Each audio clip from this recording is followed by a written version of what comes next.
আজকে আমি রান্না করব। অনেকেই যে জিনিসটা খেতে পছন্দ করে খায় কিন্তু সবার সামনে আনতে লজ্জা পায়, সেই জিনিসটাই আমি রান্না করবো আজকে।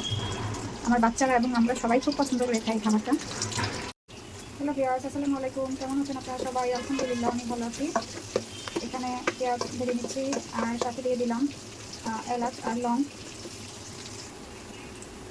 এখানে দারুচিনি দিয়ে দিলাম, সাথে দিয়ে দিলাম তেজপাতা।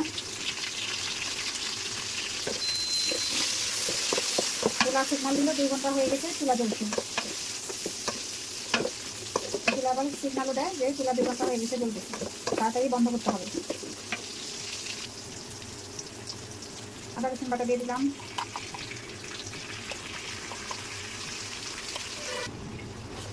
মশলাটা আগে ভেজে নিব। স্বাদ মতো লবণ। আদা রসুনটা যদি আগে তেলের মধ্যে ভালোভাবে ভেজে নেওয়া হয় তাহলে আদা রসুনের কাঁচা ফ্লেভারটা কিন্তু থাকে না, আর কাঁচা কাঁচা ফ্লেভার থাকলে তরকারি স্বাদ লাগে না।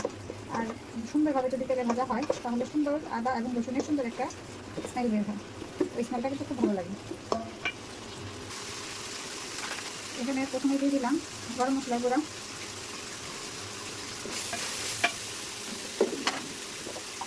তারপর হলুদ গুঁড়ো,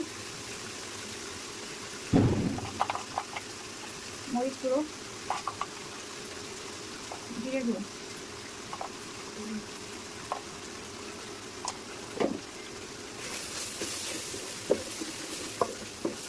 এখন এই মশলাটাও আমি ভালোভাবে ভেজে নেব। সামান্য একটু পানি দিয়ে দিলাম। এখন পানি দিয়ে ভালোভাবে কষিয়ে নেব।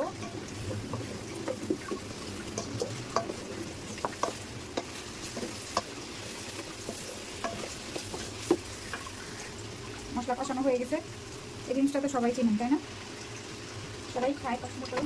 আবার অনেকে খায় কিন্তু বলতে চায় না, খাবার জিনিস, এটা কোনো লজ্জা নেই। আর এই যে এই চামড়াটা আমার বাচ্চারা খুব পছন্দ করে। আজকে আমি আলু দিয়ে রান্না করবো, নতুন আলু দিয়ে। আর এই চামড়া থেকে কিন্তু অনেক তেল বের হবে, এই জন্য তেলটা একটু কম দিচ্ছি আজকে তুলনামূলক। আজকে এটা মাংস না, সেটা হচ্ছে আমরা সাথে আলুগুলো একসঙ্গে দিয়ে কষা নেব।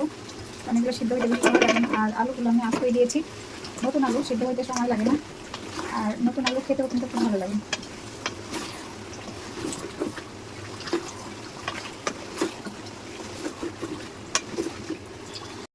আলু আর চামড়া কষানো হয়ে গেছে। এখন আমি গরম পানি দিব। চামড়া থেকে অনেক তেল উঠছে, এই জন্য আমি একটু তেল কম দিয়েছিলাম।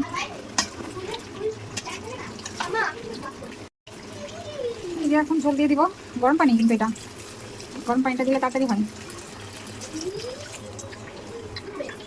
ঝোল দিলাম, একটু বেশি ঝোল দিয়েছি কারণ ওরা রুটি দিয়ে খাবে, আর মিষ্টি আলু আনছিলাম তো মিষ্টি আলু সিদ্ধ করে দিয়েছি, ওরা মিষ্টি আলু খাবে না।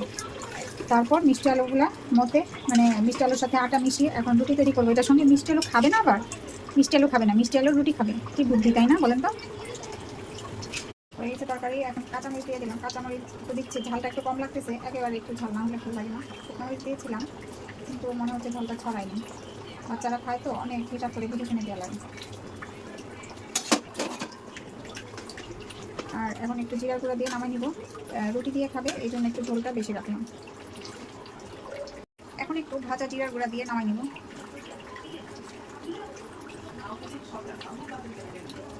হয়ে গেছে রান্না।